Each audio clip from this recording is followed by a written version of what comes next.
This podcast is presented by the Centers for Disease Control and Prevention.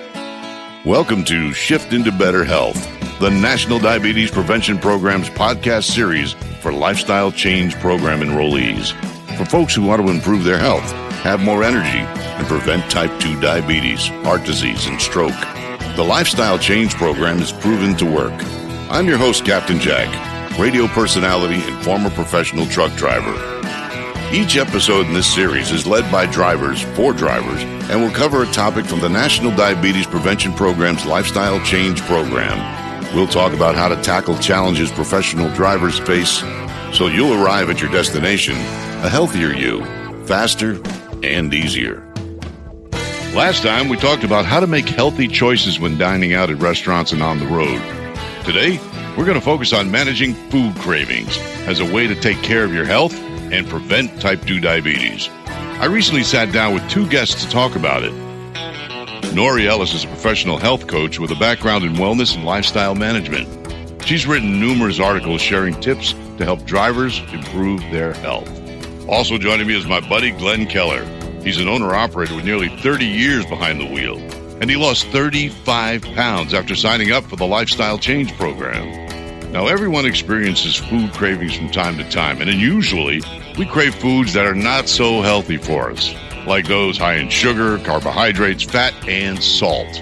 Think double-stack burgers, potato chips, macaroni and cheese, snack cakes, French fries. Most drivers who are trying to eat in a healthy way will occasionally struggle to stay on track and not give in to cravings for these types of foods. So, Nori, what causes these cravings? If you're stressed, if you're feeling sad, sometimes we have food cravings when we're feeling excited, when something new happens. So it's the part of your brain that relates to memory, and sensing pleasure causes us to crave foods that, we've enjoyed before. As drivers, it probably occurs a little more often because you spend so much time alone and on the road. Because if you're out on the road, for months or weeks at a time, food becomes your friend because it's that one moment that you can kind of sit back and just enjoy. That makes sense. Are there patterns drivers can look for to help recognize when a craving might be coming on? When you're trying to manage or figure out what are your triggers for craving certain foods, I would suggest keeping a food log so that you can be, more mindful of when do I most desire comfort food? How many times that behavior shows up, which is your desire for comfort food. You may not recognize that as comfort food. This just may be your day-to-day habit. So I would still encourage you to keep a food log and just look back at what you're eating day to day and see if there's certain cravings or certain triggers that are causing you to eat that way. So how can drivers keep a food log? Do you have any suggestions on how to make it as easy of a process as possible? There's two ways. One, just simply take a picture of what it is you ate or that you're eating, so then you don't have to write anything. Or the other is to just press record on your phone and just record. Today is the date.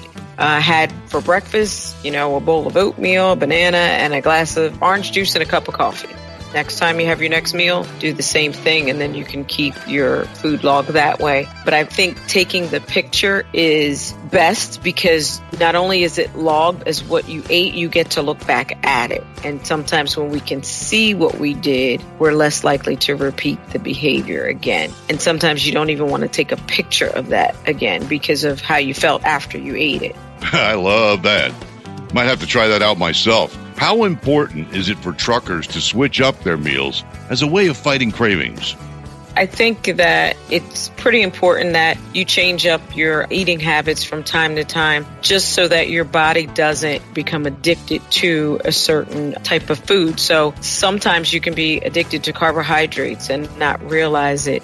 And by changing up the foods that you're eating, it's almost like a muscle memory thing, right? So if you're used to eating a certain food or carbohydrates, that's what your brain has remembered, and that's what it craves, and that's what it wants. And therefore, that causes the pounds to come on, cause you to feel a little sluggish, not be able to be as alert behind the wheel. And so just a variety of food, I think, can help so that your brain doesn't get conditioned to one way of eating, which is unhealthy. If you throw in different things, fruits, vegetables, increase your water intake, can kind of flush out the bad and kind of give you some room for the good to come in.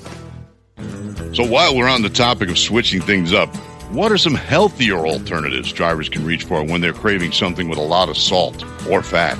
Burgers, fries, pizza, hot dogs. Those are the basic go-tos, and I completely understand why, because they're foods that can be eaten while you drive. You can hold them in your hand. You don't have to sit down and use a knife and a fork.